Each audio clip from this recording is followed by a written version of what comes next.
Bet the Board. What do you mean you don't bet? I mean, I don't bet. You know, I don't gamble. I don't. I never have, and I never will. Yeah, right. I'll bet you $20 I can get you gambling before the end of the day. You owe me 15 grand, pal. Pay him. Pay that man his money. It's the Bet the Board podcast. God likes me. He really, really likes me. In the end, I wound up right back where I started. I could still pick winners, and I could still make money for all kinds of people back home. And why mess up a good thing? Here's Payne Insider and Todd Fuhrman. Welcome into the Bet the Board podcast, powered by FanDuel College Football on this fine Wednesday morning. I am your host, Todd Fuhrman, joined by my esteemed colleague and co-host, the one, the only Payne Insider. And Payne, let me get this right. This is College Football Week 12, correct?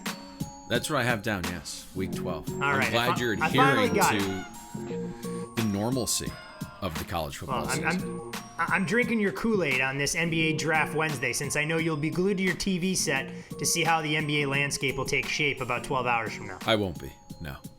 This is the least interesting draft. Action on all your TVs? No, probably not. Probably not. I'll probably be digging into some NFL, which I wasn't sure. Like... Thank God you came out of the gates there and said this is College Football Week 12. I'd actually prepared for the NFL podcast. Are we not doing NFL today?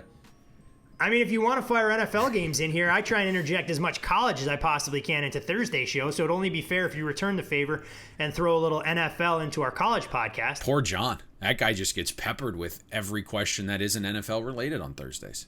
Starting to feel bad for him. Sometimes you gotta keep guys on your toes. And you know what? When Thursday's podcast rolls around, we're gonna have to ask John. He updated his avatar picture. I'm not quite sure that's the image he wants to put out there for the world. So we are gonna have to bust his chops. So John, if you're listening to the college podcast, know what's coming tomorrow. I haven't seen it yet. Oh, you gotta take a look. You're gonna make me do that now. No, I'm not going to make you do it now, but when I go into one of my diatribes introducing the games, you have your 13 cell phones in front of you when we record these podcasts, so pick one of them up if you choose to, and you can go on social media. But this week, we're going to avoid the Bet the Board top 10. I think that's a good place to kind of save a little bit of time, because Payne... Nothing happened. We're getting into the... Well, just exactly. We moved Wisconsin up. That was it. There was a reason for that, and I don't think anybody's going, man, we really want to see if BYU can improve their overall profile as 47-point favorites this weekend against North Alabama. They did take a little steam this week. A little steamy. I am going to say I'm very proud of you. You're still a hater. You're just not buying BYU. You're not buying Cincinnati. It has nothing to do with not buying BYU, but I am a huge proponent, and I've said this even last year when things were a little bit more normalized, that if these group of five teams aren't going to have a chance to sit at the big boy table, we need a group of five playoff, at least to try and figure out who's the toughest in that second tier. So let the BYUs, the Cincinnatis, the Coastal Carolinas, whoever, as a four-team playoff, play each other, since the last thing I need to see is them play a second-tier team from the Big Ten or whatever else we get in some of these rinky-dink bowl games played in cities I've never heard of. Do you at least invite the winner of that into the college football playoff? I mean, you could. It would have a lot more of that European soccer feel to it, where you have the champion for the various clubs throughout the globe that plays, like the European champion plays the champion of club soccer in Africa and South America. But are you really going to get Alabama or Clemson's best game after they've won a national championship, theoretically, against whoever wins that group of five playoff? Right. Or how would you set it up? And I don't know how you would set it up. That's why I'm asking, because effectively you would force them to play more games if you said, hey, play this little round robin situation, and then the winner of that goes into the regular college football playoff.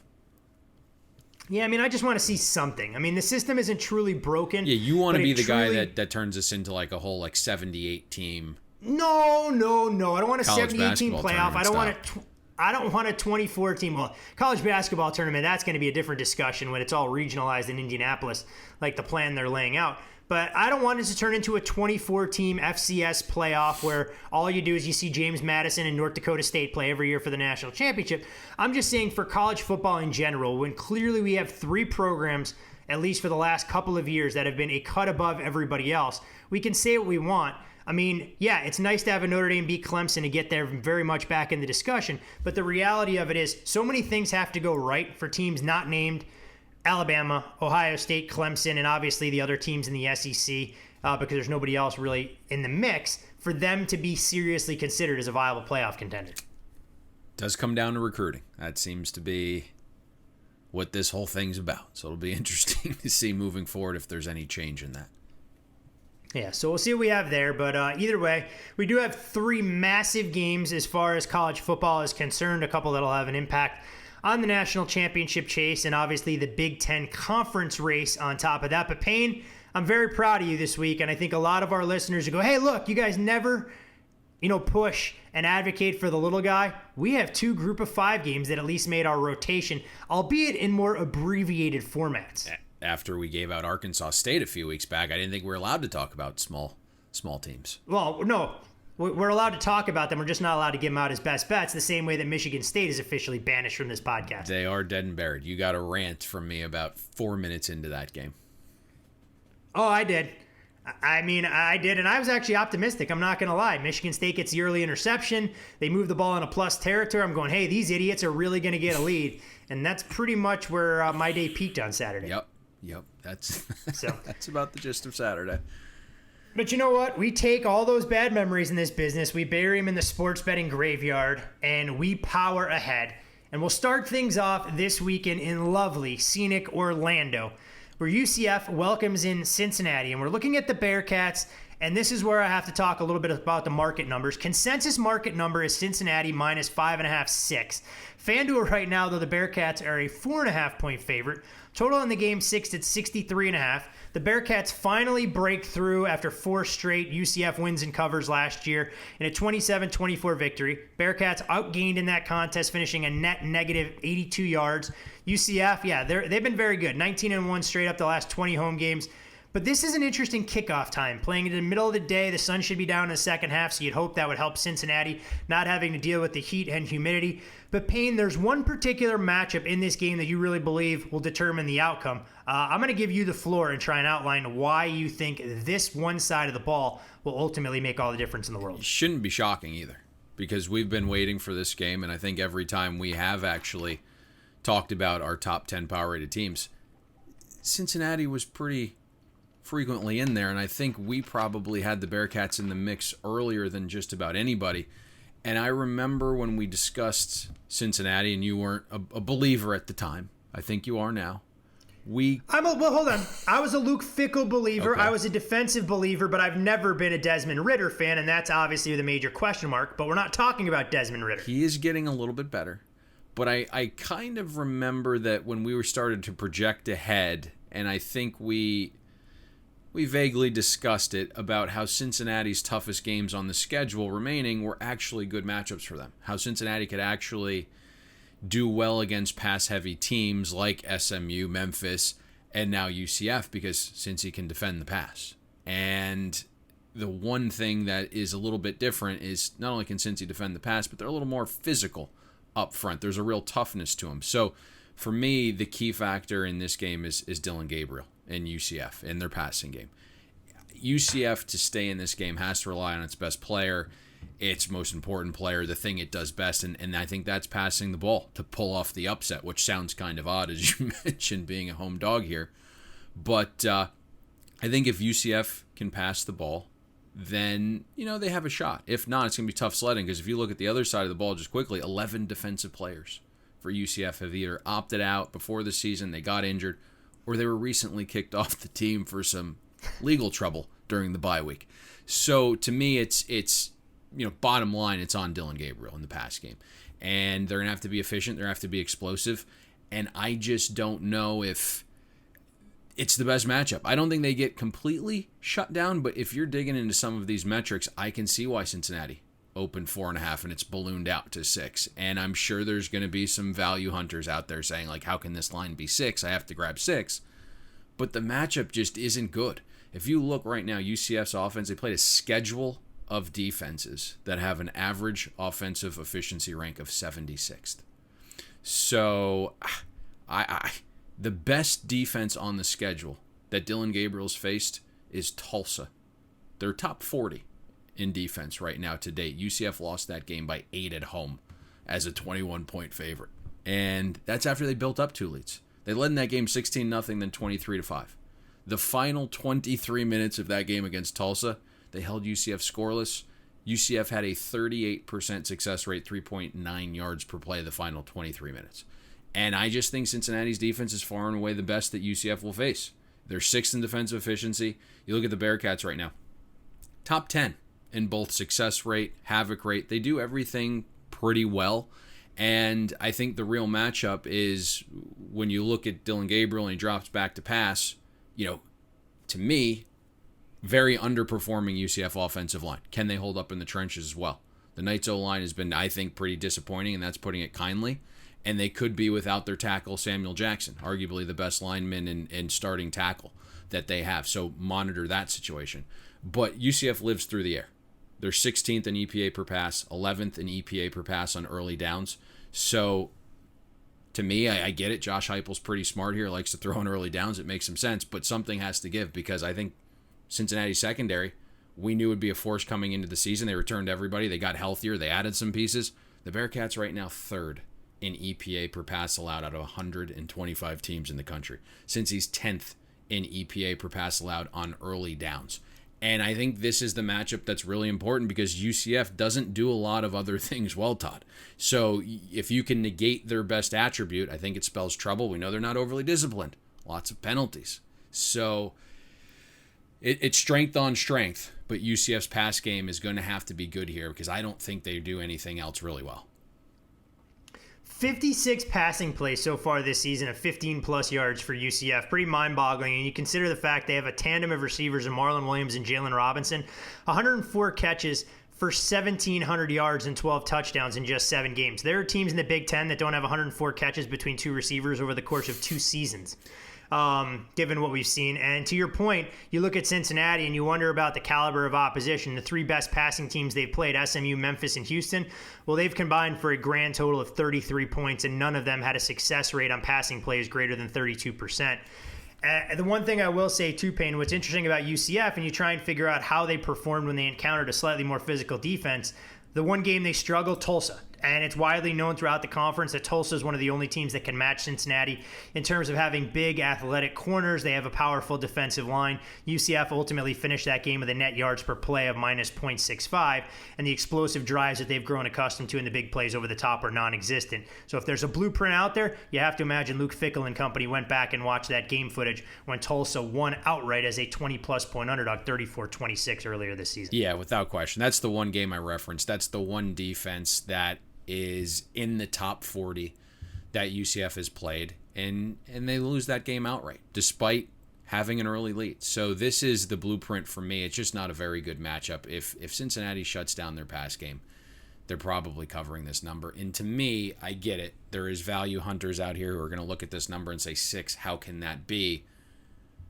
The other side of the coin is, why is the line 4.5, 5.5, 6? To me, that's the stronger point in case here is that this line is this high for a reason. And it's because UCF isn't the type of team that we've grown accustomed to the last few years where they had an athletic defense. They had an offensive line that could move people around in conference, and you would be able to establish the ground game. That just isn't the case this season. It's pass or bust. Yep, it's a little bit different scenario, and you always wondered how long UCF could continue to recruit at those high levels, but this has nothing to do with recruiting. It's about those opt-outs that you mentioned at the top of the breakdown. So a marquee game in the AAC for Cincinnati to keep their playoff hopes pretty much in the mix with a dominant performance here against a perennial power and bully within their league. From the AAC, Payne, though, we head to the Sun Belt, and it's Coastal Carolina putting that gaudy undefeated record on the line as they take on Appalachian State. And you're looking at Coastal Carolina, a 5-point favorite at FanDuel. Total on this game sits at 48. Jamie Chadwell, he's done an outstanding job at Coastal. Grayson McCall, elite by Sunbelt standards, continues to impress every time you and I watch him. You look at Coastal and try and figure out the particular matchup that could determine this game. And App State, for all the things that they do well, Zach Thomas hasn't exactly been dynamic throwing the football. So you'd have to think that if App State can run the ball, they can have some success, but doing so against Coastal and an offense that's going to provide a little bit of stress for that App State defense could be slightly more challenging. Coastal's coach was asked about the South Carolina job this week. Shut that down pretty quickly. What an outstanding comment. Did you see the text exchange that came out of that? He did, and I'm now figuring out that could be a good reason to get married. You just use the wife as an excuse. Yeah, but that would require you or I actually knowing how to change a tire. That is true. That is absolutely the only way I know how to change a tire is I pull out my AAA card on the wallet, I wait 45 minutes, and hope someone with a little bit more experience comes to take me out of the perilous situation. You've had some tire issues recently, I've heard. I did. I had a flat tire, and truth be told, my flat tire sensor after I got it fixed. By the way, run flats, an absolute godsend. Apparently, you can drive on those things for up to 50 miles, so it lets you replace your tire, even if there's no pressure on whatever they call the inner tube. And everyone can laugh and go, man, this guy's an idiot. But yeah, I am when it comes to all things automotive. Got new tires. The folks that put the tires on the car couldn't figure out how to fix the flat tire sensor, so I'm driving around like a yutz for the last 7 to 10 days, hoping that thing was going to go away. Finally decide to YouTube it. I'm hitting pressure sensors. I'm doing all this, thinking the car is going to blow up. You know what, Payne? The warning light, it's not there, and not a moment too soon before I have to head out on the road next week for Thanksgiving. So the pressure light wasn't actually on? No, it was on. It showed that I had an alert, I had a flat tire, but the pressure gauge was fine. I had to start clicking around some sensors. And it's not like regular TVs or the old Nintendo that you blew in it and you hope that it solved the problems. You can't unplug your car and plug it back in hoping that fixes the restart. So I'm sitting there pushing buttons, and apparently I pushed the right one. I was proud of myself. Oh, there you go. So the moral of the story is you got the right button. Yeah, the moral of the story is that I'm an idiot, and a blind squirrel can find a nut from time to time. There you go. What are we talking about here? App State, Coastal Carolina. Yep. App State's ability to run the rock. Yeah. It's going to be interesting because I think that's the only way they have a chance here, even though the number says that they could be competitive in this game. But App State has to be able to run the ball, I think, short in this game. If App State can't run the ball and control the trenches on offense, this probably continues to get ugly. I mean, we've seen Coastal in these spots. We've tried to fade Coastal a few times this year. That hasn't worked very well. They're a team that has been one of the largest movers in terms of power rating this season. We've adjusted them over 10 points this season. It's pretty wild to see, and I've watched way too much Coastal football. But again, it comes back to App State being able to run the ball. Their offensive line has been pretty good, 14th in the country in standard down line yards, so they get some good push up front. Down to down, I think App State's been pretty efficient running, top 25 in success rate. There's some burst to the run game as well. They pick up some chunk runs, top 40 in explosive runs. If you look at EPA per rush, App State is also top 40 in that regard. But I'm poking around here, and where Coastal's defense, even though they've been very good, where they are vulnerable is against the run. 82nd in the country in line yards. They do a good job getting some pressure, but they do get punched in the mouth. They do get bullied a little bit. 80th in the country in stuff rate. Coastal's outside the top 50 in rushing success rate defense. They've given up their fair share of explosive runs as well. And if you look at early downs, where you're expecting some run, especially in that conference, I think, Coastal's defense is 79th in EPA per rush. Overall, 78th in EPA per rush allowed. So not good on early downs, not good overall. It would appear that there's going to be some opportunity here for App State on the ground. Now, I think this probably has to be brought up. App State's offense is fighting a little bit of an uphill battle, I think, since their leading rusher, Dietrich Harrington, is out. You also have Zach Thomas, and we've mentioned him. Can throw it a little bit, more of a, I think, dynamic runner. He's not the most mobile, but I think his legs are a vital part of the run game. I don't know if you saw this, but he got absolutely crushed last week against Georgia State along the sidelines. He's taken to the hospital, and all signs are pointing to him playing.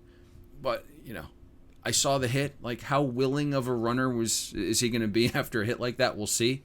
But if they can't run the ball, it's going to be a challenge, because if they have to throw, it's where Coastal's been really good. 4th in the country in EPA per pass allowed. So App State, to stay in this game, has to control the clock, has to control the trenches on the offensive side of the ball, and be able to run it here, keep Coastal's offense off the field. If they can't, this could balloon like a lot of Coastal games have this season.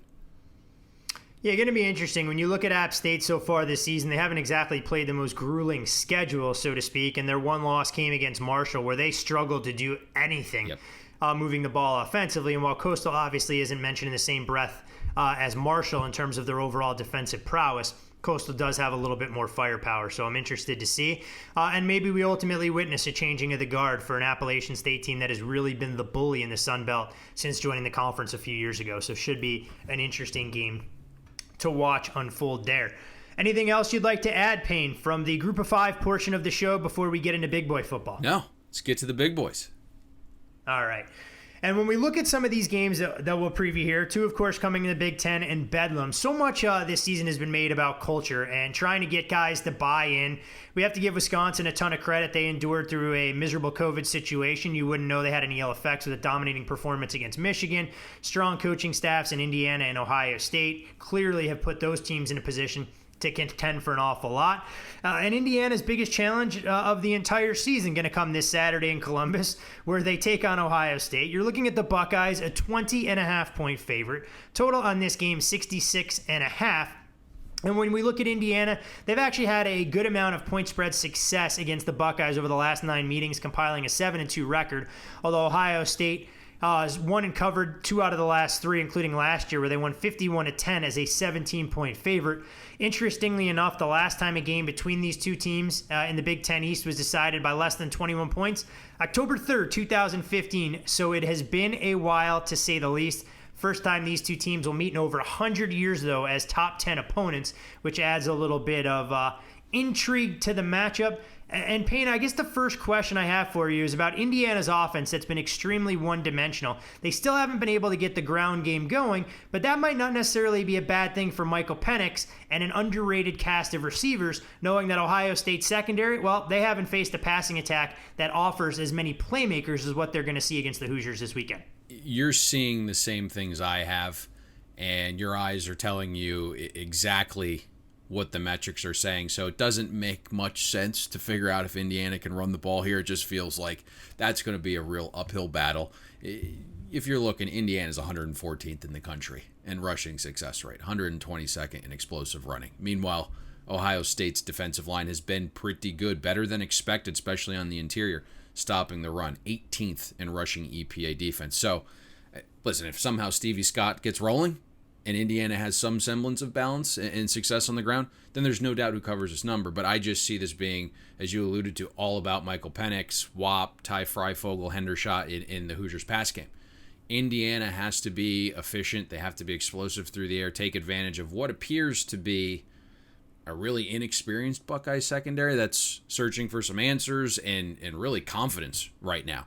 We know Ohio State lost 2 first-round corners. You know, Okudah and Arnett moved on. You also lost free safety Jordan Fuller. He was drafted in the 6th round.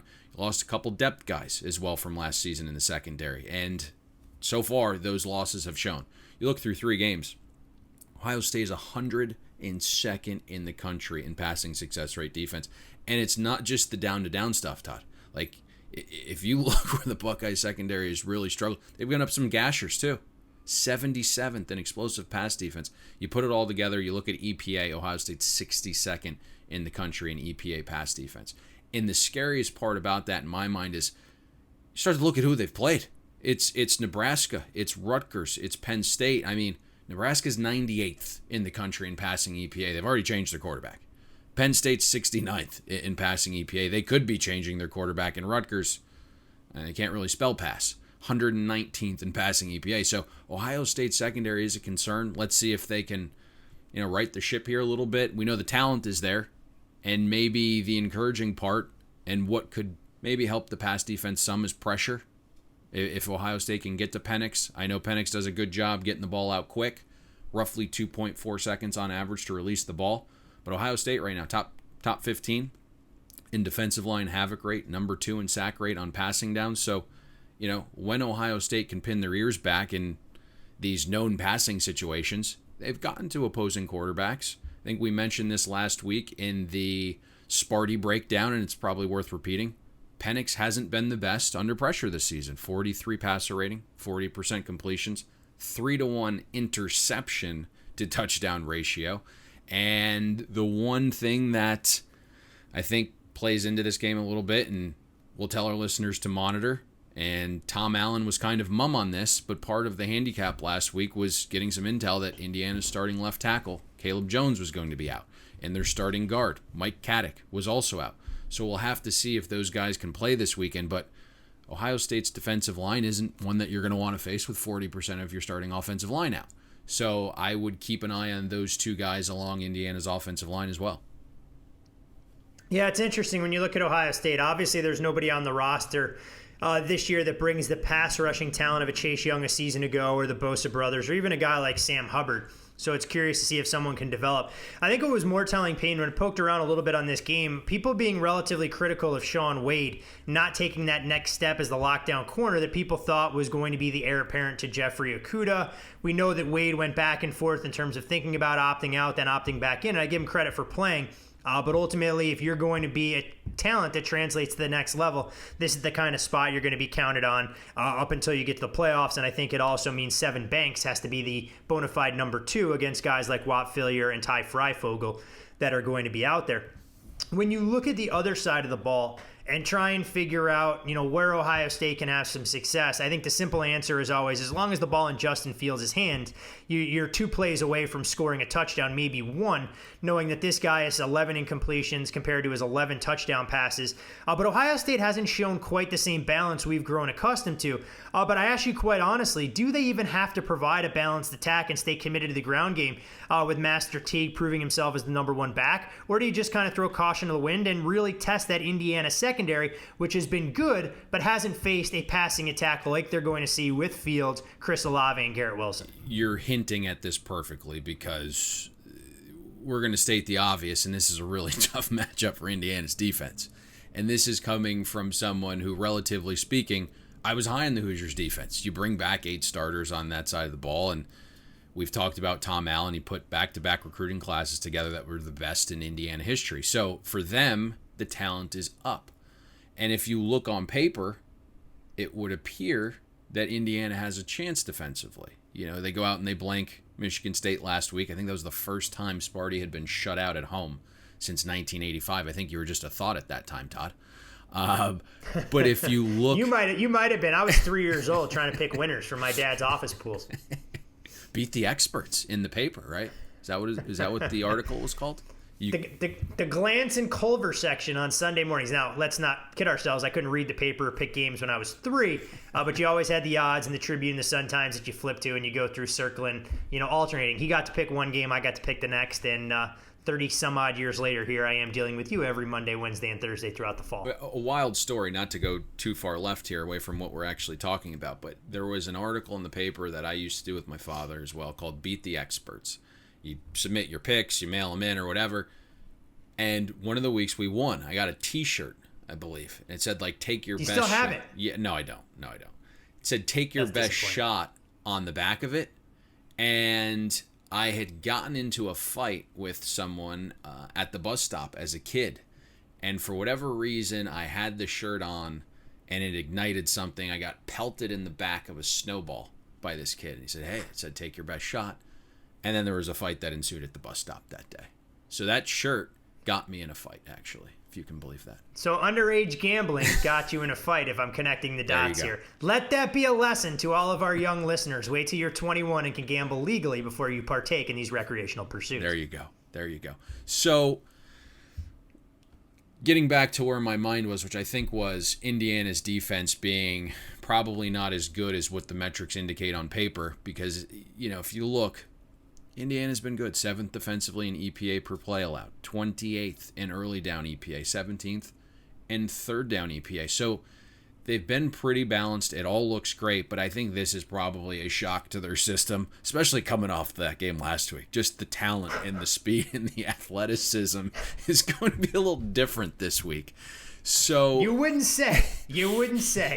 Peyton Thorne isn't the same dynamic runner in space that Justin Fields is? He's not.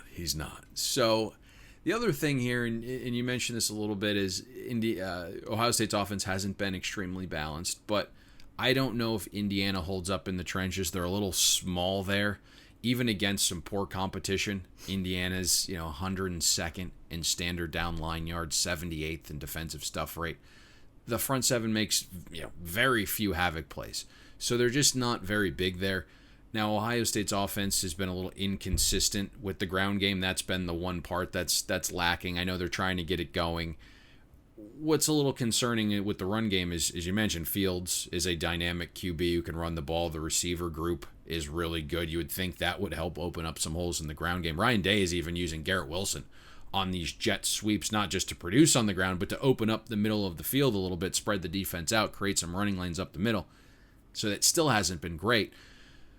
But I do expect Ohio State's offense to show pretty well here. I think the run game should do okay. You know, you're looking at this, you would think eventually the ground game gets going. You have 3 offensive linemen that returned. One was an All-American. You had 2 all Big Ten guys. The other 2 positions that had to be filled were being filled by 5-star guys. I just think the O-line turns it around a little bit. Even if, Trey Sermon and Master Teague are just okay, I don't see Justin Fields being stopped at all, Todd. And I expect a significant amount of chunk plays through the air. Indiana has been pretty vulnerable there. There's some question marks at safety. A couple guys got injured before the season. They had some young guys filling in at the safety position. We saw them get burnt deep there late in the game against Penn State. Indiana, 74th in explosive pass defense. And if you look at Justin Fields, he's been good everywhere. As you mentioned, they're just 11 incompletions. But he has a 155 passer rating on throws of 20 or more yards down the field. Adjusted completion percentage, 73% on deep throws. Ohio State 9th in explosive pass offense. So I think they have some big hitters there through the air. This just feels like a competition thing, Todd. You just look at Indiana's defense and who they've faced so far. It's PSU, it's Rutgers, it's Michigan State. That group has an average overall offensive efficiency rate of 86th in the country. In terms of EPA per play offense, Michigan is the best of that group. That Indiana's defense is played at 59th in the country. This is just a real step up in competition. I don't know if Indiana can survive this side of the ball. Last but not least, Payne, on this game, not so much X's and O's, but what we're seeing play out in the sportsbook. As far as the numbers concerned, we know a lot of people have talked about it. Top 10 matchup, 3 touchdown spread, and we've seen a lot of blowouts in these spots. You've also seen some upsets. From a power number perspective, is this a true reflection, or is it a buy low potential spot on Ohio State as far as you guys are concerned? I'm certainly not backing Indiana here. That's for sure. And I know me and you kind of went back and forth Sunday night. We're just unsure of where this line's going to open, but the opener is going to tell you a lot about this game. And yep. I'm looking at our numbers right now. We don't make it this high, but I don't love the matchups. And I'm looking right now, poking around. 18.9 is what we made this game, and we're higher on Indiana than probably anybody, Todd, and you know that. But I'm certainly, and we have been since day one. Yeah, we're certainly not running to the window here. The line does paint quite the picture. Now, if Indiana can go out and expose Ohio State's secondary, which could be possible, you can hang enough points to stay within this number. And if Indiana does hang enough points through the air, this is probably going to be a fairly easy over. But that becomes the question, because Penix, while he's been very good, there are games where, to this point, the accuracy has not been perfect. He is going to have to be pinpoint accurate and expose Ohio State's secondary. If not, there's no option B, because I don't think they're going to be able to run the ball with Stevie Scott. They just haven't done it all year, and now they're going up in class. This game is on Penix and the receiver's shoulders. It's boom or bust. They're going to be able to throw the ball and stay within this game, or it's going to get ugly. Yeah, going to be real interesting. And for those people that are going, well, look, I mean, Indiana should be able to move the ball. Rutgers scored 27 points in a 22-point defeat against Ohio State. Before you hang your hat on that is ultimately what gets you over the hump. Keep in mind, Rutgers scored 18 of those points in the fourth quarter when the outcome had long since been decided. And for an Ohio State team that, quite frankly, won't have a lot of chances to prove their mettle, which they won't really need to if they run the table, this could be the signature game with all eyes on the Buckeyes against a top 10 team where Justin Fields can catapult himself from an afterthought in the Heisman to maybe the front runner, jumping over the likes of Mac Jones and Kyle Trask also with a strong performance. Wasn't that the game where Shiano was having all these throwbacks on special teams? Did I see that correctly? I think that was the Indiana game where he had all the laterals and they had the chance for the back door. Gotcha. Well, no. I thought just maybe I'm forgetting which game it was, but I could have sworn Schiano broke out all the stops there on like punts where guys were returning it and then just stopped in their tracks and threw it back across the field and set up some short fields, but I could be. No, it's definitely possible. You knew that game meant a little bit more to Schiano, and you'd have to hope that Rutgers was able to execute those plays a heck of a lot better than Army and Tulane were in their game last weekend, where Army had a throwback on a kick return, actually pick six, scoop and I don't even know what to call it when you try that play and a Tulane defender on special teams picks it off and goes. Thankfully, our servicemen are a little bit better where it matters most.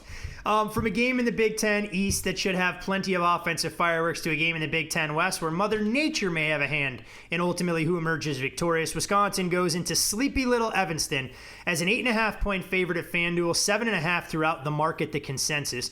Total in the game sits at 43.5, and these are going to be two of the best defenses in the country on display when it comes to second half performances. Northwestern allowing a robust 2.5 points per game after the break, and Wisconsin 5.5 points per game in that same role. When you look at the Wildcats, who have won 5 out of the last 6 meeting in Evanston going back to 2003, this will actually be the first top 20 matchup between these two teams since 1962, and Payne under has been the order of the day. 6 of the last 7 in the series have all gone under the total. If you go back to October of 2013, the losing team in this matchup has scored 17 or less in all but one of those games. Wisconsin, a team that looked significantly healthier last week against Michigan as they got their ground game on track. They should be able to get some reinforcements back in the fold here. But I think the biggest question, does Northwestern have enough on the defensive side of the ball to make Wisconsin one-dimensional and take them out of their comfort zone, which we know revolves around running the football more so than Graham Mertz throwing it 35 times? That's the struggle I'm having.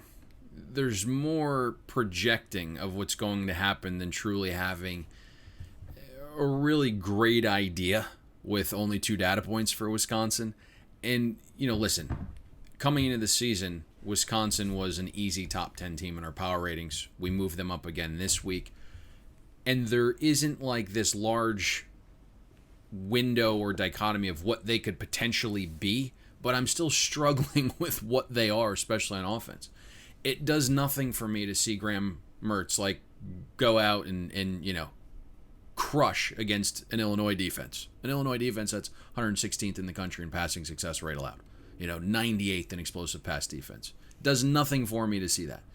And you look last week against Michigan, and it's basically this college football season in a nutshell. At this point in the year, if your season is already over, which teams are truly playing like they care? And I get Michigan is down overall talent-wise, but it's just a horrific effort last week. So I don't know what that is. But let's say Michigan was all in last week against Wisconsin, and I don't think they were. But they're still not a good secondary, 101st in EPA pass defense. Michigan has given up gobs of explosive passes. Down Brown secondary, 82nd in explosive pass defense. Michigan's getting beat up down to down. They're getting beat through the air deep. So projecting ahead, it's difficult for me to figure out what Wisconsin is. But what I do know is I think obviously Northwestern cares. Northwestern fights. Northwestern is smart and physical. This is probably the toughest test Wisconsin's going to face in the regular season. And what I've seen from Northwestern is a team that does pretty well in the trenches. And so they're probably not going to get bullied around. Right now, Wildcats defense, 13th in line yards, 2nd in stuff rate.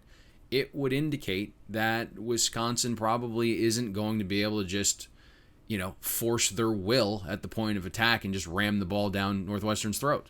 And you mentioned the history. The recent history in this series shows the same thing. And I think we'd agree that, there's been probably better iterations of Wisconsin's ground game in the past compared to what they have this season. The only team that has been able to run on Northwestern is Nebraska. And it's partly because of their mobile quarterbacks. You had Adrian Martinez and Luke McCaffrey basically go a little wild there. Over 41% of the rushing yards Northwestern's given up this season are by the 2 mobile quarterbacks. That's not Wisconsin's ground game by any stretch. If you look through the air, which we'll talk about, but I put as the option B or C here because you mentioned the weather. It looks like there could be some nasty weather in that region this weekend, and it appears that there's this big front coming in. So monitor that throughout the rest of the week. But at the time we're recording this, 80% chance of rain, 15-mile-per-hour winds, gusts of 32 miles per hour. It's why we've seen this total get as high as 47. We're now sitting at 43.5 as we record this Monday morning. So I'm not sure what the pass game looks like for Graham Mertz in Wisconsin. I don't know what that looks like. Past the weather, as I mentioned before, Illinois and Michigan State, 116th and 101st in EPA pass defense. Northwestern, 6th. If you break that out, Northwestern 14th in passing success rate defense, 4th in explosive pass defense. Northwestern's secondary has done a really good job creating some havoc plays. They're tipping passes. They're picking balls off. This is a huge step up in class for Wisconsin's offense in what is this Graham Mertz's second college road start? The line says Wisconsin wins comfortably, Todd. That's what it says. But I think that's probably more about the mismatch on the other side of the ball, I would think. Yeah, I think that'll play a big role. And when you look at Wisconsin, too, for those folks scoring at home, as we try and assess the Badgers' running back core this year, in the past 3 meetings, they've only averaged 136 yards per game, and that included the likes of Jonathan Taylor, who is a hell of a lot more dynamic as a runner than what the Badgers can throw at him this year. Don't judge Jonathan Taylor with his performance with the Colts. He was a lot better in the Big Ten. When we look on the other side, you're right. You talk about Wisconsin defensively, and the group hasn't truly been tested by the likes of Michigan or Illinois, but they've been stingy so far. So I don't want to take anything away from their performance. You can only do what's asked of you based on the opponents you face, where they've allowed less than 220 yards in each of the first 2 games. Now, Northwestern this offseason, you bring in a new offensive coordinator. I'm going to butcher his name. I'm not sure it's Mike Bajakian or the J is silent. I won't claim to be hooked on phonics and perfect with pronunciations. But for Northwestern, despite having some, good results thus far, the last 3 games total yardage output, nothing to write home about. 292 yards, 317, 273. And I think to describe Isaiah Bowser and Drake Anderson as plotters might do a disservice to actual plotters out there, because they're not showing the big play potential. But to Northwestern's credit, they're staying committed. They've dealt with some weather, and they're playing a low variance game, which you need to do when you have a defense that's performed as well as some of the metrics that you outlined when we broke down the other side. So I initially came into the season thinking that Northwestern's offense could be decent. And it started that way, right? Like you look at them and it's like, hey, we hang 43 points in the opener. And then Northwestern's offense had enough pop to kind of charge back there down 17 at Iowa, which is something I don't think they would have had a prayer doing in past years. And so I'm thinking like, wow, okay. Like Payne Ramsey makes the offense look a little different. Since that game, though, it's been pretty ugly for Northwestern's offense. And I get it, little weather last week against Purdue to deal with, and so things aren't going to look the best. But when you try to project ahead for this week against Wisconsin and, account for both the opponent and the weather, it feels like there's probably some tough sledding here, because Northwestern's ground game is non-existent. This was the one area of the offense past Peyton Ramsey that I thought could improve, when on paper you're like, hey, we're returning 6 guys along the O-line with starting experience. But unfortunately, their left tackle, Rashawn Slater, who's, I think projected to be an NFL guy, and that's why he opted out, he's not there. And so Northwestern starting a true freshman at left tackle. But there just hasn't been push up front from Northwestern's offensive line. 116th in the country in line yards through 4 games. Opponents are stuffing runs at or behind the line of scrimmage on 22% of Northwestern carries right now. Only 35% of runs have graded successful. It's 110th in the country. Overall, 105th in EPA per rush for Northwestern. So we don't want to break these games down like they're being played in the Stone Age, but right now I think with the weather, you're going to have to figure out how to run the ball. And again, this game's 80 hours from now, so continue to monitor that. But the best part of Northwestern's offense to this point has been their passing game, 22nd in passing success rate. There just isn't much pop in terms of explosiveness through the air, but I think Peyton Ramsey has done a good job down to down with some efficiency. And I guess if you're going to pass the ball in a game with some weather, that's going to be windy and wet, down to down efficiency is what you want. Get that short passing game going. But Wisconsin knows this, right? Jim Leonard is going to have his guys squatting. And so, again, super small sample, only 2 games against really bad competition, but Jim Leonard's defense is allowing 24% of passes to grade successful. It's number 1 in the country. So you just are searching for answers or matchups or some type of situation that would lend itself to Northwestern showing well offensively here. And I just couldn't find anything, Todd. So it makes sense that this total has come down from 47 to 43.5 with the weather, because if there is weather here, Northwestern's going to struggle mightily because they simply can't run the football.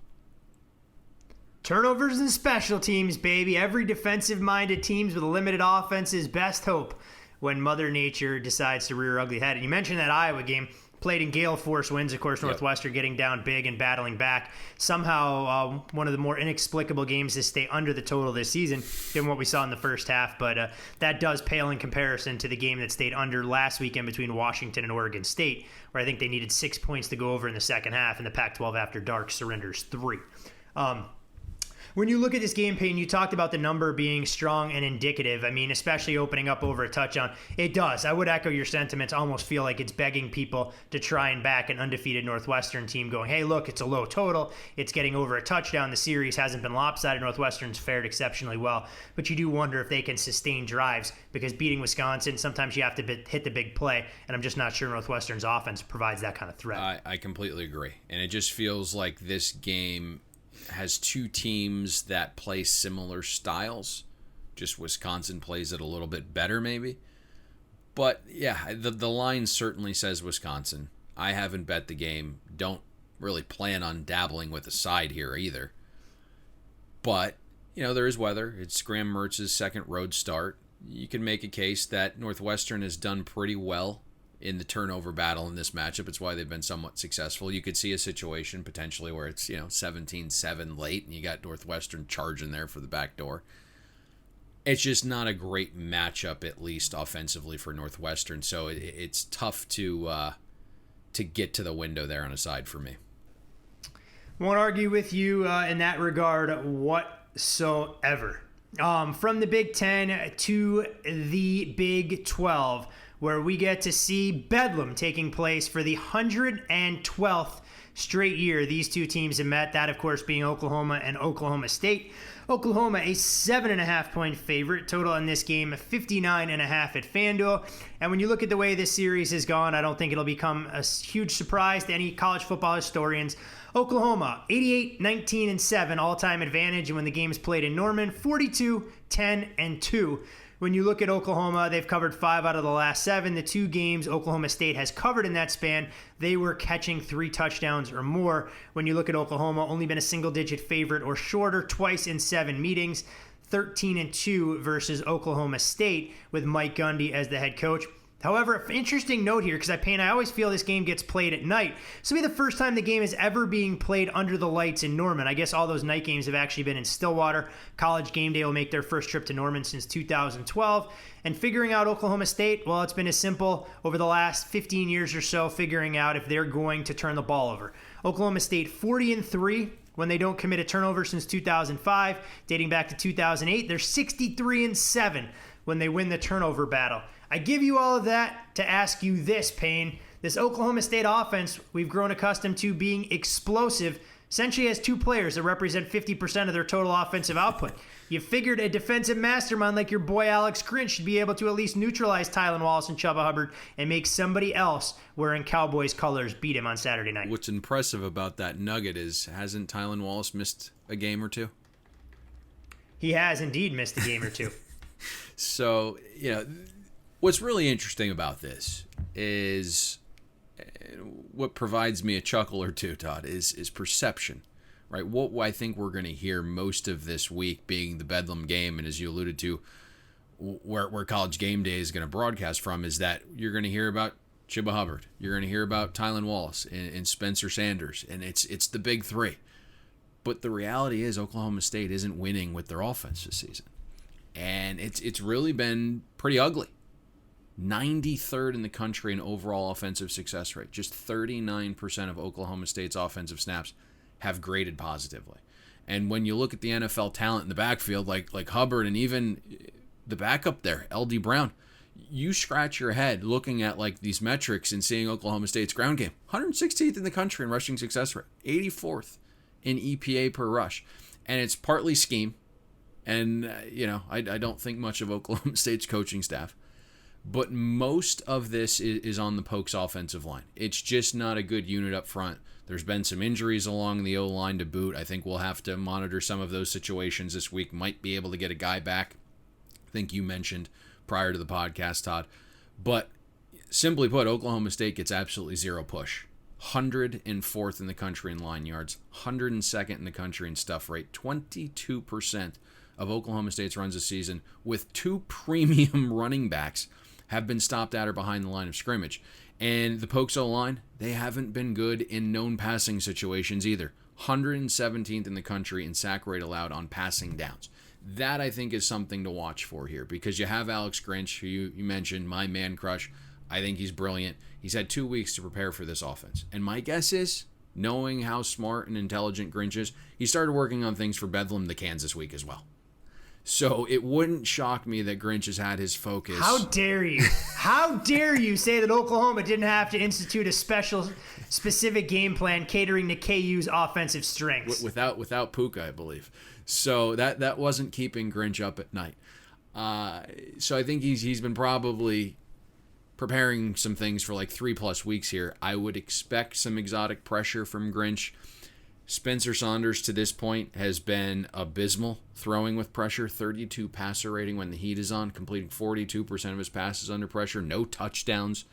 And the interesting thing about Spencer Sanders is we know like he's very talented, right? Mobile, good arm.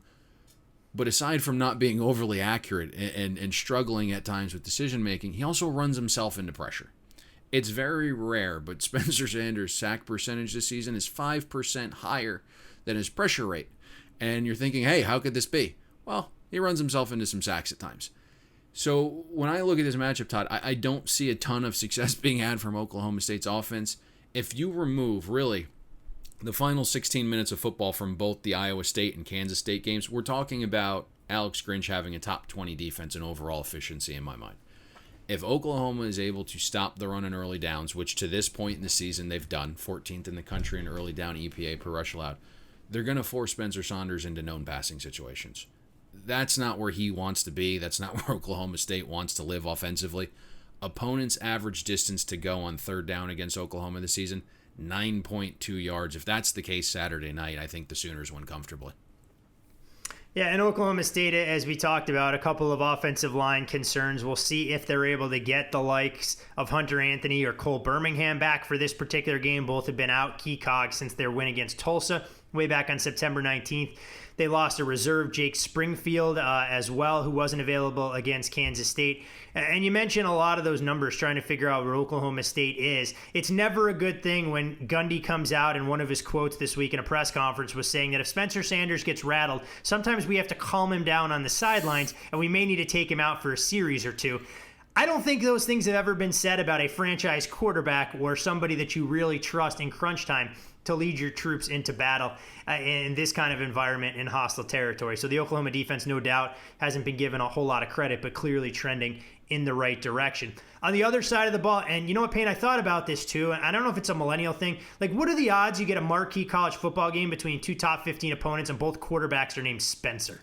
I had to make sure as I wrote my notes that I reread them before we recorded, and I found myself having Spencer Sanders as a talking point for the Sooners offense. So I had to make sure I had those names correctly. But you're right. The battle of Spencers in Oklahoma this weekend. Not exactly. I mean, growing up as a kid, you go, man, I think these guys are going to be real athletes. I really fear having to prepare for a guy named Spencer coming at me as a dual threat quarterback. But I digress completely. So what are you doing? Both You're stereotyping Spencers. What should they be? In like the chess club? Is that what you're saying? Yeah, I think that's exactly where they should be. And the chess club are doing things with a slightly more cerebral bend.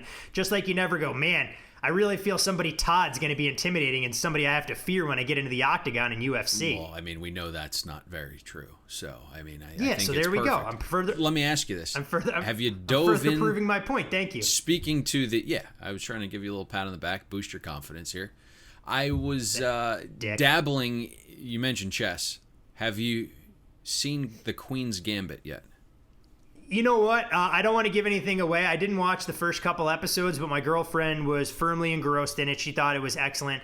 I got suckered into probably the latter portion of the second to last episode and watched the better part of the final episode. If those were indicative of how the whole series goes, without giving anything away, I would encourage folks to try and spend some time with it and watch. I think it's a 6-part series on Netflix, I want to say, maybe a little bit shorter. I'm not sure. I dove into it last night.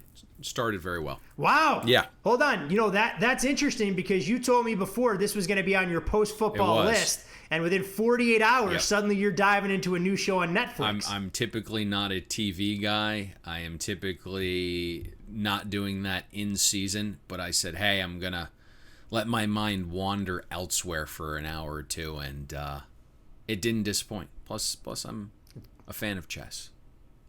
It's good to get a little distraction. I actually don't know how to play chess, so I probably wouldn't be the best one to consult on that. I did end up DVRing, what the hell is the new show called Big Sky, hoping that it's going to be a poor man's knockoff of Yellowstone, so I can only hope that it's completely terrible and mindless TV. So we'll see how that pans out for me if I decide to get to it later this week. There's no such thing. We're hoping that is a flop for our boy Andrew. You can't have competition for Yellowstone. That's a very good point, but I think a lot of shows out there for network television, everybody else, are going to see, hey, look, we've seen the success of Yellowstone. We have to run to Montana and produce a show in a similar vein, even if I think most of Yellowstone is actually shot in Utah, if memory serves me correct, but I could be wrong there. That's my hope, is that when I retire soon, I'm just going to go off the grid, find a nice log cabin somewhere. Yeah, as long as you don't turn into the Unabomber as we come back to Oklahoma, we're in good shape. We do have one other side of the ball, and this is probably strength on strength for what we've seen so far. That, of course, being the Oklahoma offense paired up against the Oklahoma State defense. And Oklahoma's offense struggled for an identity early on, as you figured it could with a young quarterback. But since then, they've scored 50-plus points in 3 out of the last 4 games. They've accrued more than 460 yards in all of those games. The ground game got a little more pop each of the last 2 weeks with the return of Ramondre Stevenson, as TJ Pledger and Seth McGowan seem to be more placeholders than anything else. But at the same time, Spencer Rattler, Payne, he struggled with consistency. 2 of the last 4 games, he's been under 60% completions, and there's growing skepticism that his security blanket and tight end, Stogner, may or may not be available for this game.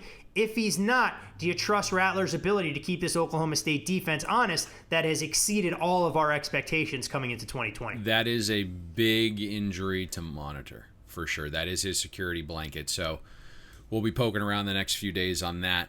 Now, what is interesting, and it's probably not as pronounced as the other side of the ball, but Oklahoma's offensive line hasn't been great either. And that's why it's put a lot of pressure on Spencer Saunders. Jesus Christ, I did it again. Spencer Rattler. So I think that's it's going to be on Rattler's shoulders here. And that's the concerning part when you're talking about, can it be a consistent down-to-down attack for Oklahoma's offense? Because 83rd in the country in line yards. 19% of the Sooners' runs have been stopped at or behind the line of scrimmage. So you wonder where the help comes from for Rattler. And if you look at the Pokes defense, that's been one of their best parts, is their defensive line. They've been pretty dominant. 14th in standard down line yards. We talked about all of the returning guys coming back along the defensive line and how that could be a strength, and sure enough, it has been. They've stuffed 23% of runs. The front 7 creates a good amount of havoc. The secondary as well has been really good with all that experience. It looks like they're going to get their leader back as well, Harvell Peel. He'll play Saturday night. I remembered how difficult it was for Texas to move the ball through the air. I watched every snap of that game. We got pretty lucky there. And then you're looking at the metrics this week for the matchup against Oklahoma, and I see why Texas struggled to move the ball. Oklahoma State's allowed 29% of passes to grade successful, 17th in the country in EPA passing defense.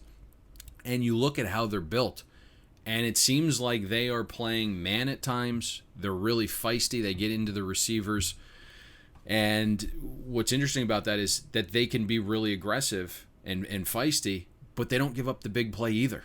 So it's really a rare mix to play that aggressive but not get beat deep often. It's just been a really, really good defense.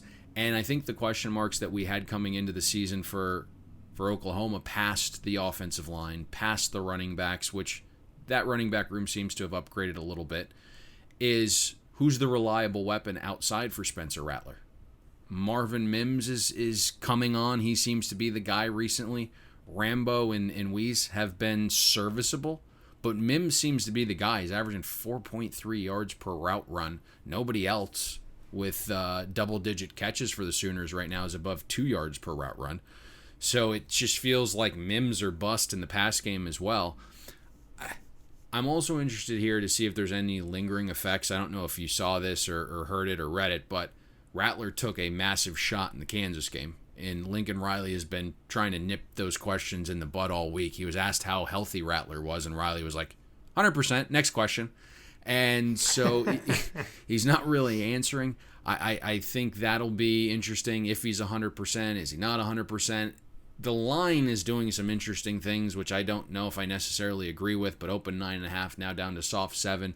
Maybe it is has something to do with Rattler. If he isn't 100%, and something that we've talked about a couple times when we've broken down Oklahoma is probably there's more importance on Rattler not taking hits, getting the ball out a little bit quicker, and that would bode well or make more sense if he isn't 100% here. But Rattler completes 81% of his passes when he releases the ball before 2.5 seconds. Only 59% completions when he throws it at 2.5 seconds or longer. Carson Wentz 2.0, baby, an overthinker. So, he's young. He's not, 100% sure where to go with the ball. He still needs to learn how to, get to his second and third progressions. That's part of being a young quarterback and not having the best weapons outside. So the key for him is if he isn't 100%, get the ball out pretty quickly here. The other thing that could be the difference in this game is that when Spencer Rattler does hold on to the ball, he has been far superior than the other Sanders, in terms of throwing with pressure. We talked about Sanders' struggles, but Rattler, 115 passer rating under pressure, adjusted completion percentage of 68%, 5-to-1 touchdown to interception ratio. So we're kind of talking about this, and again, it's probably a little shocking for people when you're thinking Oklahoma State, Big 12 football, that we're talking about some advantages for both defenses, and I think that's probably the case. The other thing here that could decide this, Todd, is which quarterback is a little bit better under pressure, not just in terms of moving the ball, but which one doesn't make that costly mistake. And I think that could probably go a long way in deciding this game. And even highlight some of the points you made further and digging this up, I was blown away by some of the accolades that were out there for Oklahoma State. So the first 6 opponents for the Cowboys this season have scored 107 points. That's the fewest allowed in that stretch since Mike Gundy took over. The Cowboys have held their opponents to a combined total of 21 for 90 on third down attempts for an FBS number 4 in conversion rate of 23.33%. Oklahoma State has held its last 10 Big 12 opponents under their season scoring average. Drive stats this year, though, Payne, blew me away. Oklahoma State's given up 12 touchdowns on 82 drives. They've forced 27 3-and-outs and for roughly nearly a third of their possessions, and that hasn't exactly been just an anomaly in the first half. As it's carried through the entire game. They've given up just 32% of the available yards to opposing offenses, and they've held their opponents to 4.55 yards per play. So it further strengthens the storylines that I think you uncovered that, hey, look, while this history has been about high-flying offenses and who can outduel who with having the ball last, it's definitely about which quarterback makes the fewest mistakes and which defense can put themselves in the best position, maybe to even get a score and win a football game that could be lower scoring than what we've all led to believe by a total in the high 50s. Yeah, 2 very good defenses in this game. And you mentioned this, Oklahoma's defense seems to be trending in the right direction. We love Alex Grinch, obviously, man crush of the show. And again, aside from about the final 16 minutes in the Iowa State and Kansas State games, Oklahoma's defense has been damn good, and they had to replace a couple key guys on that defense that moved on to the NFL. So I think we're going to see a game where defenses rule the day. I truly believe that. Should be a fun one to watch under the lights in Norman, 6:30 Central kickoff time. For one of the marquee games of the weekend. Payne, I kind of like this schedule better than what we had to go through last week. I mean, we tried to make chicken salad out of chicken shit with 7 key factors for games that weren't that attractive to the casual fan, but at least throughout the course of the day on Saturday, we got a couple big games that are going to go a long way in terms of shaping various conference races, even if the Big 12 game won't have national championship implications. And it turned into 6 games last week after the cancellation of Alabama LSU. So we scrambled last week. We tried to put together a good show for you guys. And again, we talk about this. We're just happy football's here this season, trying to do our best with the circumstances. My feeling is when you're looking at the board this week, how many games are already postponed or canceled? At least a handful. I would expect probably another handful when that final test comes back of these players here later in the week as well, Todd. Yeah, and we just had 2 canceled within the last 12 hours or so. Wake Forest and Duke, a game in the ACC, was shut down. And then earlier this morning in the AAC, a sneaky, intriguing game between Houston and SMU, I believe, officially postponed as well. So we'll keep tabs there. And if we were setting odds, I would set the over-under at 1.5 games, and I would juice the over in the SEC, finding their way not to get played with one specific contest in mind, but I will not divulge that information. I apologize to you, our loyal listeners, for that. You can follow Payne on Twitter at Payne Insider. I'm Todd Fuhrman. You, of course, can follow me there as well. Most importantly, though, follow the podcast at Bet the Board Pod for all things related to everything we're trying to accomplish week to week. But Payne, 2 group of 5 games with key factors, 3 big game breakdowns. There still is one final order of business that we need to transact before we bid our loyal listeners a fond farewell and provide a potential scheduling adjustment for next week's unique holiday scenario. Let's go a little off the radar this week, Todd. Something we haven't done in a while. Not a ton to choose from this week. But a game. How far off the radar are we going? Are we laying the 48 with BYU against North Alabama? Is that where you want to go? No. It's a game we broke down already. Big game. Oklahoma State, Oklahoma. Let's go with the under. How do you feel about that? Oh, I think a lot of our listeners here now are going to be a little bit nervous come Saturday night going, wait a second. We're going Big 12 unders. We don't know that's actually allowed. It's probably not, but we're doing it. Under 59.5 in Bedlam, Oklahoma State, Oklahoma. Broke this game down already, obviously, in great detail here towards the end of the podcast. But 2 defenses that we actually like. We're very high in Oklahoma State's defense, as we alluded to. Oklahoma trending in the right direction defensively. Alex Grinch, likely 3 weeks to prepare for Oklahoma State. The perception of Oklahoma State's offense. I think both defensive lines have advantages in the trenches here. If the 2 quarterbacks don't turn it over, we're going to be in a good position here. I truly believe that. So under 59.5 in Bedlam. Any final words? I like it. No, I like it. I'm just trying to process. Under in the Big 12, it seemed like there was under some in processing Bedlam. there. You were loading. I'm a little slow. I'm a robot little slow. was I'm loading. doing some multitasking. I'm looking at COVID reserve lists. I'm looking at college football cancellations. I mean, there's a lot of things going on in this world we live in these days, Payne. So I'm trying to process it all. But I agree 100% here with this.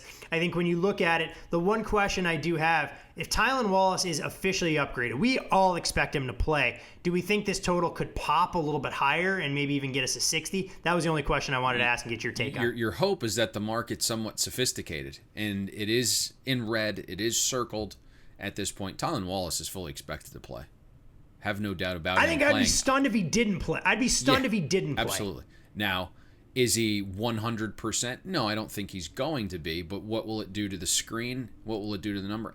I'm not quite sure. I think the market's somewhat sophisticated enough that this isn't going to go too nuts. So I think you're going to see 59.5, 60 kind of sit around there. So I don't see this one moving too far if he is upgraded. And just to kind of be candid here, when you're looking at some college football key numbers, obviously the goal is to get the best number possible, but we're really not in that range at this point. Like 59.5 is a number that you're going to probably want to secure, with 59 being a little bit of a key number. Games land there about 2.9% of the time. The next key number within that range would be 62, where you're looking at about 2.4% of games landing in college football. So, to me, getting the 59.5 is probably more important than sitting here hoping that the Tylan Wallace upgrade gets you to 60 or 60.5, right? Just based upon key numbers. I don't think you get to 62, obviously. So 59 is important. So that's kind of how I would look at it. I like it. That's why I asked you the hard questions here. I mean, we know you're the brains behind the operation. I'm the beauty, and that's why this thing works as well as it does. Ooh, debatable on that last one. Well, I'm not sure either of us are going to see our mugs on billboards anytime soon promoting various products for GQ. But if anybody does want us to endorse various products, Payne and I are happy to entertain all advertising. Various products. There you go. I like it. There's Anything a lot else that can you'd go like to- under that umbrella of various products. Yeah, well, I wasn't going to go and open that Pandora's box, but if that's where you want to lead our audience, more power to you. Not at all. Let's get out of Dodge. You have anything else? NFL you have anything tomorrow. else you want to? Oh, yes. Schedule for next week. As most of the loyal listeners know, we don't do a Monday on Thanksgiving week just because it's the quick turnaround. I believe you and I are going to record late Tuesday evening is how it's planned right now. It's going to be a mesh of NFL and college football, the biggest games there, to get you ready for Thanksgiving week. My feeling, though, is middle of the night, very early Wednesday morning is when it will be released. We'll see how late our producer stays up, but we'll probably record that late Tuesday evening for release by Wednesday morning. So that'll be a combination of NFL and college football. Other thing, we'll call it an announcement. Thanksgiving, time to give. We'll do another iTunes contest giveaway as well. Go to iTunes, leave a 5-star review, nice little comment. If you've done one already, do it again so it populates to the top. We'll do a drawing. 3 winners for Thanksgiving. Each $100 cash.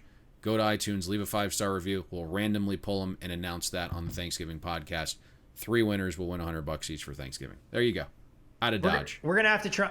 Yeah, no, we're going to have to try and sell John. Make sure we get his input for the Thanksgiving smorgasbord of college and pro as well. But as our listeners, as you alluded to, know, we do things a little bit differently around the holiday week. We try and cram as much as we possibly can into one show. We know a lot of you will be on the road. We hope you do so in a safe manner. We want to give you plenty of content to keep you busy during that time. As Payne mentioned, we will be back with you tomorrow for the National Football League Week 11, I believe. You can follow Payne on Twitter at Payne Insider. I'm Todd Fuhrman. Follow me there. Most importantly, follow the podcast at Bet the Board Pod. And come Saturday evening, when the dust settles on Bedlam with an under ticket in your hand, we'll see you at the window. Thanks for listening to Bet the Board. You can catch Todd and Payne every Monday, Wednesday, and Thursday during football season, breaking down the biggest NFL and college football games. And to make sure you don't miss any free best bets, subscribe to Bet the Board on iTunes, Google Play, Spotify, or wherever you listen to podcasts.